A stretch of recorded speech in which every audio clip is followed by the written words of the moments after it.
चलिए आज बात करते हैं शेक्सपियर के सबसे दर्दनाक नाटकों में से एक किंग लियर की। ये कहानी है एक राजा के घमंड की और उसके एक गलत फैसले की जो सब कुछ तबाह कर देता है। तो कहानी शुरू होती है किंग लियर से। वो बूढ़े हो चुके हैं और अपना राजपाट अपनी 3 बेटियों में बांटना चाहते हैं। लेकिन इस बंटवारे की एक अजीब शर्त थी। बेटियों को बताना था कि कौन उनसे सबसे ज्यादा प्यार करता है। बड़ी बेटियां गोनेरिल और रीगन तो खूब मक्खन लगाती हैं, पर छोटी बेटी कॉर्डेलिया बस सच बोल देती है। लिया को अपनी सच्ची बेटी का जवाब रास नहीं आया। गुस्से में आकर उन्होंने कॉर्डेलिया को जायदाद से बेदखल कर दिया। और यहीं लियर ने सबसे बड़ी गलती कर दी।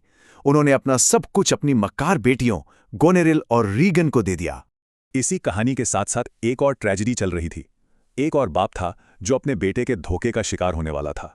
ये थे अर्ल ऑफ ग्लॉस्टर। उनका नाजायज बेटा एडमंड अपने सौतेले भाई एडगर से नफरत करता था और उसकी जायदाद चाहता था। एडमंड एक झूठी साजिश रचता है और अपने पिता को यकीन दिला देता है कि असली विलन तो एडगर है। तो अब वापस आते हैं लियर पर। बिना किसी ताकत के वो अपनी बेटियों के रहम पर थे, जिनकी असलियत अब सामने आने वाली थी। दोनों बेटियों ने मिलकर उनकी बची खुची इज्जत भी छीन ली। पहले सैनिक हटाए, फिर बेइज्जत किया और घर से निकाल दिया। अब लियर अकेले थे एक भयंकर तूफान में। ये तूफान सिर्फ मौसम का नहीं, उनके दिमाग का भी था। और इसी पागलपन में उन्हें होश आता है। उन्हें एहसास होता है कि असल में तो सिर्फ कॉर्डेलिया ही उनसे प्यार करती थी।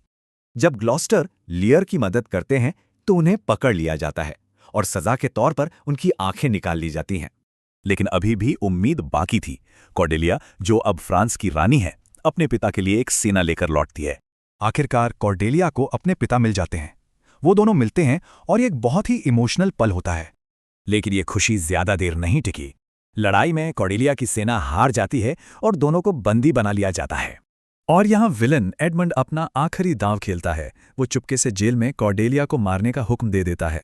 इसके बाद जो होता है वो दिल दहला देने वाला है। किंग लियर अपनी बेटी की लाश हाथों में लिए टूटकर बिखर जाते हैं।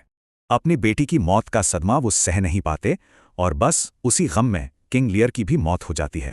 तो ये कहानी यही दिखाती है कि सच्चा प्यार शांत होता है, चापलूसी भरा नहीं, और घमंड सब कुछ खत्म कर देता है।